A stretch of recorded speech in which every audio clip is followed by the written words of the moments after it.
Hey lovelies, I'm finally back with another video. I did my hair journey video a few weeks ago and I mentioned that I was texlaxed. So I wanted to come back and clarify a bit as to what is texlaxed hair, how do you achieve texlaxed hair, and some of the pros and cons of having that type of hair. When I started my hair journey, I was doing my own relaxers and I think I stumbled into the texlaxing life where I under-processed my hair accidentally, which brings me to the definition of texlaxing.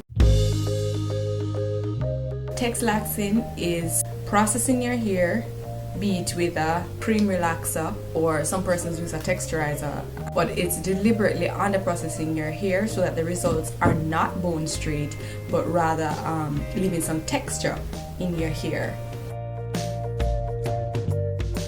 People usually texlax for different reasons, inclusive of having that hair maintain some of its strength, for the aesthetics of it, and the like. As I previously mentioned, you can use a relaxer or a texturizer. The texturizer, if you follow the instructions, you'll end up with texlaxed hair. However, if you use a cream relaxer, you have a few options. The first of which is to dilute the relaxer by adding proteins, conditioners, or most popular, I think, oils. I usually dilute my relaxer with olive oil, about a teaspoon or two of olive oil, and I mix that into my cream relaxer prior to applying it to my hair. Additionally, you will leave that relaxer on for a shorter period of time than you would if you were trying to achieve bone straight hair. My time limit is usually 12 minutes, and that usually leaves me with textured processed hair. Those are the two main ways I think people achieve texlaxed hair with the cream relaxer: adding oils and limiting the time frame. Alright, so now with the pros. I'm gonna do the cons as well, but let me start with the pros. If you've been following my blog any at all, then you know that I weighed the pros and cons of bone straight hair, texlaxed hair, and also going natural, which I was considering at the time. And I decided on texlaxing because to me it was kind of the best of both worlds, and it leaves my hair really strong. Because what it is, if you know a little bit about the science behind hair, then you know that when you process your hair, then the disulfide bonds in the hair are broken. So because it's broken, some persons think about that as damaged hair.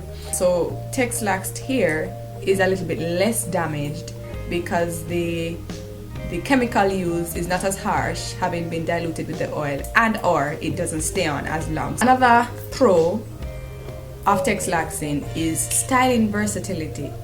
I don't know of many no shade, I don't know of many bone straight relaxed hair girls who can achieve a very textured, voluminous style.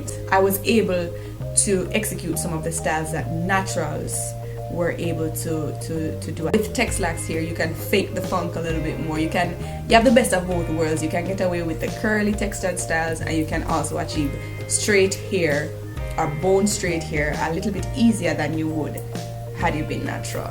Those are a few of the pros. The cons: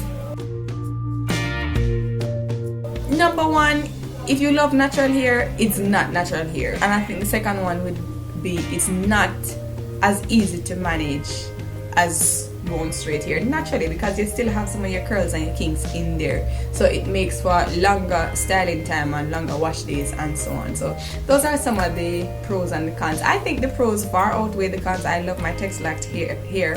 I love natural hair also, so it brings me a little bit closer to natural hair without actually being natural. When the time is right, I do intend to go natural, but right now I am enjoying my texlaxed hair. Before I close, I did a post on my blog, asking some of my fellow ladies on hair journeys, what they think is the best relaxer for texlaxing, and I'm gonna go ahead and include read some of the comments to you that I got. This one is from Jenny at Just Grow Already, and she was saying I Texlax with ORS Lie Relaxer. I used to use ORS No Lie in the past, but I had to give it up because it relaxed my hair bone straight and left it limp. WC Princess of Longing for Length. She said, I'm not a texlaxer, but I remember using Motions back in the day and hating it because it didn't get my hair straight. Of course, I know better now, but I say that to say I would reckon that Motions is perfect for leaving texture in the hair. KLP of SOS Hair, Saving Our Strands, she said, in my last touch-up, I used a new relaxer, ORS Olive Oil Professional Light Cream Relaxer, normal strength. Scalp burned like crazy for the front half, but it left me with a decent amount of texture. A few other ladies said I use ORS No Lie and I mix it with olive oil. I pre-pass and base my hair with a heavy grease. And then Phoenix said I use Motions once and will never use it again.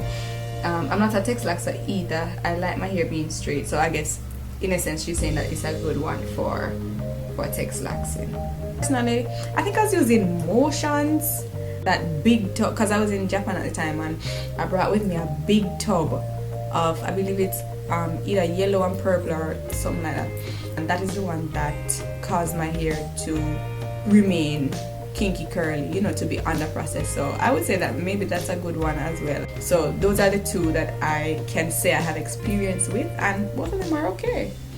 So that's it for today's video, and I hope you enjoyed and that you will come back, like, comment, and subscribe to your girl. Take care.